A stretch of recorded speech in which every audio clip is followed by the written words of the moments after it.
مشہور کہاوت ہے your work will influence other. آپ کہیے گا کہ اس کی کچھ تاثیر نہیں ہوتی ہے. تو اگر ہم پورا اعلان نبوت کیا تھا، نبی علیہ السلام کے گھر والے نبی علیہ السلام کے مخالف ہو گئے تھے. نبی علیہ السلام کے چچا نے کہا تھا کیا تو یہی بات کرنے کے لیے تو نے ہمیں یہاں بلایا تھا؟ تو نے ہمارا وقت ضائع کر دیا معاذ اللہ. اور وہ لوگ نبی علیہ السلام سے منہ پھیر کر چلے گئے تھے. تو یہ تو اس قوم کا طریقہ رہا. شاعر نے کہا ہے ہم کون ہیں کیا چیز ہیں یہ داغے قبائح، لوگوں نے تو مریم پہ بھی الزام تراشے. لوگوں نے تو مریم پہ بھی الزام تراشے، لیکن ہم آپ کی پشت پناہی کرتے ہیں. ہم ان تمام نوجوان بچوں کی حوصلہ افزائی کرتے ہیں جو اس پرفتن اور پرخطر دور میں بھی دین اسلام کے لیے کوششیں کر رہے ہیں. اپنے گھر کی تقریبات، اپنے گھر کی اپنی شادیاں وغیرہ غیر شرعی رسوم سے پاک کرنے کی کوشش کر رہے ہیں. بہرحال یہ ہمارا موضوع سخن نہیں ہے، لیکن ضمناً یہ باتیں عرض کر دوں. جس طرح بھلائی کا اثر ہوتا ہے، جس طرح بھلائی کا اثر ہوتا ہے اسی طرح برائی کا بھی اثر ہوتا ہے. انگلش میں ایک بڑی مشہور کہاوت ہے your work will influence other. آپ کا کام دوسروں پر اثر کرتا ہے. آپ کا کام دوسروں پر اثر کرتا ہے. ایک والد ہے، ناراض رہتا ہے، گھر جاتا ہے، اپنی بیوی سے لڑائی کر لیتا ہے. آپ دیکھتے ہوں گے کہ اس دن اس پورے گھر کا، وہ بچے ہوں، وہ ماں باپ ہوں، وہ ساس سسر ہوں، کوئی ہو، پورے گھر کا ماحول خراب رہتا ہے. تو ایک برائی جو ہوتی ہے آپ یہ نہ سوچئے گا کہ اس کا اثر نہیں ہوتا ہے، آپ یہ نہ سوچئے گا کہ اس کی کچھ تاثیر نہیں ہوتی ہے. تو اگر ہم برا کام کریں گے، اگر ہم غلط کاری کریں گے، اگر ہم گناہ کریں گے، اور یہ وہ غلط کام ہے جس کو کسی مولانا نے غلط نہیں کہا ہے، جس کو کسی مفتی نے غلط نہیں کہا ہے، قرآن و حدیث نے اس کو غلط کہا ہے. آپ رسول گرامی وقار صلی اللہ تعالی علیہ وسلم کی سنت پر عامل ہونے کے بعد عمل کرنے جا رہے ہیں، نکاح کرنے جا رہے ہیں، پھر اس طرح کی حرکتیں کریں. اگر ہم بے پردگی ہو ہماری شادیوں میں، گانے باجے ہوں ہماری شادیوں میں، لڑائی جھگڑے ہوں. آج تو بڑے افسوس کی بات ہے کہ مسلمانوں کی شادیوں میں لڑائی جھگڑے ہو جاتے ہیں، وہ چپل جوتا کرسیاں چلتی ہیں. یہ بڑے افسوس کی بات ہے. مسلمان کی مثال یہ بتائی گئی کہ رحماء بینہم، کہ آپس میں بڑے رحیم ہوتے ہیں، بڑے رحم جانے قربان رسول اللہ پہ، لیکن ہم اپنا عمل، برا عمل رسول اللہ کی ذات پہ قربان نہیں کر پا رہے ہیں.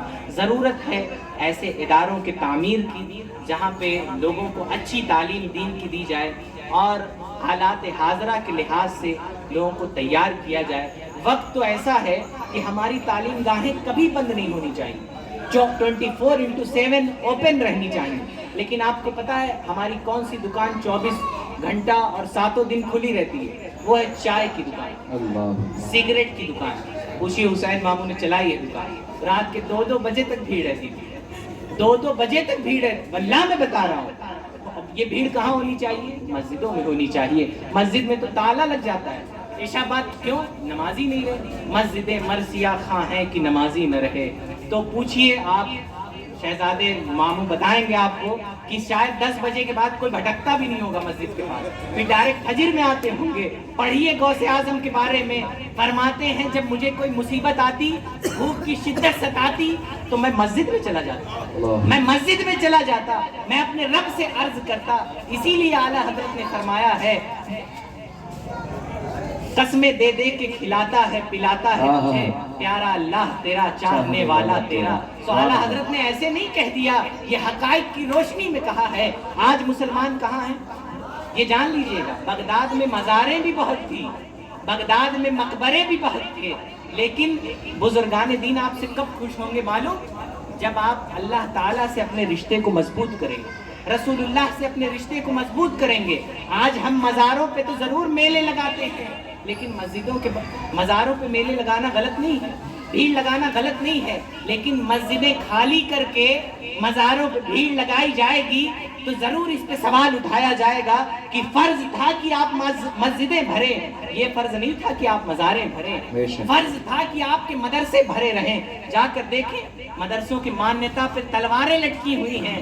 کیوں؟ بچے نہیں، پڑھنے والے لوگ نہیں. پڑھانے والے افراد نہیں ہیں تو ہم کہاں ہیں؟ اب تو شاید ایک مولانا نے ایسی بات کہہ دی کہ لوگوں نے کہا لگ رہا وہابی ہو گئے. ہمارے وہاں بچے آتے ہیں تو محرم میں ہم نے کہہ دیا تھا وہ نعرہ کفنی شاید باندھتے ہیں, کچھ ہرا ہرا باندھتے ہیں. تو بچی گئی گھر پہ بتائی کہ ایسا نہیں کرنا ہے. بچی کی ماں کہی لگتا ہے آپ کے حافظ جی وہابی ہو گئے. تو اگر کوئی حق بات کہہ دے تو وہابی. یہ بزرگوں کا مشن تھا کہ آپ کو مسجد سے جوڑیں. غوث اعظم چاہتے ہیں کہ آپ کا رشتہ اللہ تعالیٰ سے مضبوط ہو جائے, رسول گرامی وقار سے مضبوط ہو جائے. یہ آپ کے بزرگوں کی خواہش ہے, لیکن ہمارا عالم ہی الگ ہے. وہ کسی نے کہا تھا بڑے بد نصیب وہ جو قرار تک نہ پہنچے, درے یار تک تو پہنچے, دل یار تک نہ پہنچے. تو ہم مزارات پہ ضرور ہیں لیکن اپنے بزرگوں کی مراد کو سمجھ نہیں پا رہے ہیں. تو نکاح کیجئے, بڑے سادگی کے ساتھ کیجئے. یہ اللہ کے رسول علیہ السلام کی ایک عظیم سنت ہے کہ کیا ہی بہتر ہو کہ ہم بھیڑ بھاڑ میں شور شرابہ سے بہتر ہے کہ ہم اس دوران نعت خوانی کرتے ہوئے چلیں. اسٹیج پر نعت خوانی ہو, لوگ رسول اللہ کی نعتیں سنیں, لائٹیں بند کر دی جائیں, اللہ کا ذکر ہو, رسول اللہ کا ذکر ہو.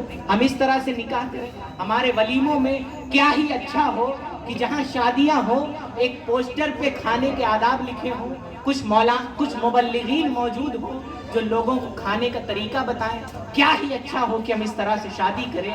کیا ہی اچھا ہو کہ ہم شادیوں کو برائیوں سے پاک کریں, نکاح کو آسان کریں, اتنا آسان کریں, اتنا کریں کہ معاشرے میں گناہ کرنا مشکل ہو جائے. بہرحال یہ ہماری آپ کی ذمہ داری ہے کہ ہمارے ہی بیچ سے کوئی صلاح الدین ایوبی اٹھے گا, ہمارے ہی درمیان سے ہماری ذمہ داری ہے کہ ہم ایسے افراد پیدا کریں.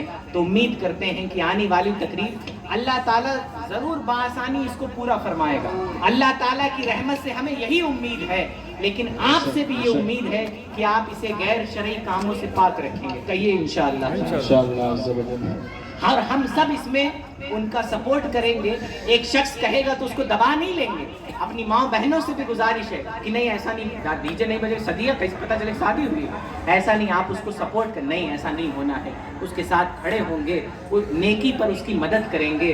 گناہ پر ایک دوسرے کی مدد کرنا یہ بھی گناہ ہے. بہرحال اللہ تعالیٰ کی بارگاہ میں دعا ہے کہ مولا کریم ہم سب کو عمل کی توفیق عطا فرمائے. استغفر اللہ ربی من کل ذنب واتوب الیہ وما علینا الا البلاغ. السلام علیکم.